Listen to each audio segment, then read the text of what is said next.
The night I went home after my herpes diagnosis, I did the exact thing that you should not do. I opened up Google and researched away until 2 a.m. 100 tabs later, I literally thought I would never be with somebody ever again. But here's what nobody told me. These numbers, they were just that. These numbers weren't end-all, be-all concrete numbers. They were dials on a spectrum that we have control over. And the more control and agency that you have over this, and the more information that you have to empower yourself, to give yourself this agency, the less control that herpes has on you and your life. Hi, I'm Steph. I'm the sex educator that you wish that you had when you went to school, and I've had genital herpes for 10 years now, and I'm gonna take you to get ready for me while I'm about to head out on a date and talk to you about some of the transmission facts that I wish that somebody would have shared with me when I first got my diagnosis. First, the belief that we're going to challenge is that having herpes means that you are a walking risk to anybody that you meet, let alone touch. You're not, and the numbers back this up. And this is from both the CDC and WHO. Roughly 2 in 3 people worldwide carry the herpes virus. 2 in 3. So before we even discuss your risk to somebody, understand that when you're telling somebody that you have herpes, statistically, you're probably talking to somebody that also has it. They just haven't received a paper or a diagnosis that has said so. So the next time that you're walking down a street and you see the couple with the newborn baby in the stroller, or you see the guy that you think is out of your league, or the super successful woman power dressing in her business suit, remember that herpes doesn't discriminate. And it's so much more common than the conversations that we're hearing are happening around it. And let's just name something and get it off the table really quickly. The same thing that we see up here, you know, that cute little cold sore that everybody talks about. The same thing 2 feet down suddenly becomes a verdict about your character. It's the same biology and it's the same shedding. The only thing that changes is where it shows up and how much shame that we were taught to label it with. So the minute that we're thinking about facts and not the labels, your risk gets a lot smaller, a lot less stressful, and a lot more manageable, which also means the probability for less outbreaks. Now, the part that I really needed to hear when I was 19, and I bet you do too, is that transmission is not a coin flip. It's a set of factors and you can influence almost all of them.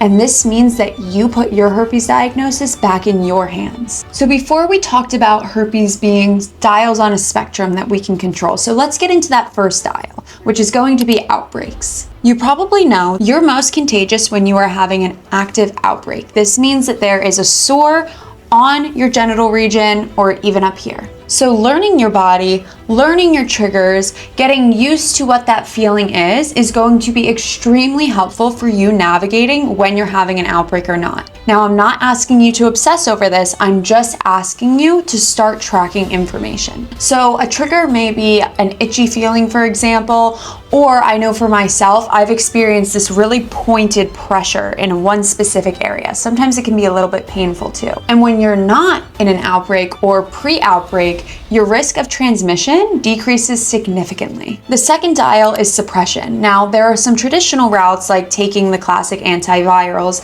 However, there are also plenty of natural ways that you can take care of this. One of them being movement, and the other is nutrition, focusing on not having so much processed foods, seed oils, high sugar in your diet. Obviously, hydration, and then adequate sleep. Oh, and the most important, stress reduction. There are other supplements that people have recommended. You probably know what they are: L-lysine, monolaurin. I just heard of another one. Now, all of these help to suppress the virus, which means that it lowers your rate of transmission. So you can see that as a lever, and that's something that you can control. The third dial is protection and timing. Condoms don't cover everything, and I won't pretend that they do. But combined with avoiding direct contact with the sore during an outbreak or during prodromal symptoms, those symptoms that happen before you get your outbreak, means that you're stacking the odds pretty heavy against transmission. Now, something that we hear a lot about is that when you're having an outbreak, you should have 0 sexual contact. I really encourage you to get creative, because the minute that we take away the thing that we want to do because of herpes, we are giving herpes the power. So there are many things that you can do with other parts of your body. Oops. Your feet, for all I care. It doesn't matter. Get creative. You can role play. You can do this. You can do that. Don't let herpes be the reason that you're gonna sit home at night and do nothing or not reach out to your partner or not go out on a date. I've gone out on plenty of dates with people while I've had an active outbreak, and it was no big deal at all. Sometimes some classic bumping and grinding in your jeans is all you need. Now notice what all these 3 dials have in common. Attention. You're managing a number of knowns. These aren't unknown things. And knowing is the opposite of scrolling on your phone till 2 a.m.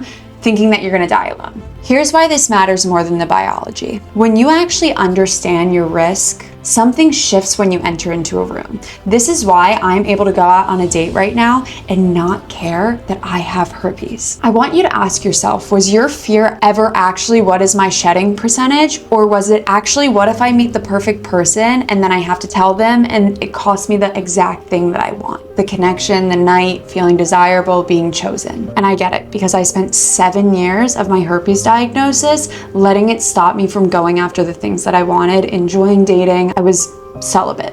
And I really wish that I could have taken all of those years back to just practice, to be intimate with people, to get that experience. Because now in my late 20s, I feel like there was so much that I missed out on that I could have had access to if I didn't let herpes be the reason that stopped it. And the conversation that you have about herpes doesn't have to be this big, scary conversation. In fact, I have a free guide for you linked down below that you can grab where I go over how you can approach this conversation in the middle of a very light and casual conversation. But the thing is, you can't have this light, casual conversation if you're coming from a place about your body where you believe that it's secretly a hazmat. Your confidence comes from understanding your body and knowing yourself and trusting yourself. So when it's time to come to tell somebody, you're not confessing to them, you're just sharing information that's relevant to what you're about to do, as they should also be sharing with you. That's the version of you that we're building towards. Not somebody who has to warn people or be scared that they'll still be chosen after they tell somebody. We're building towards somebody that knows their body,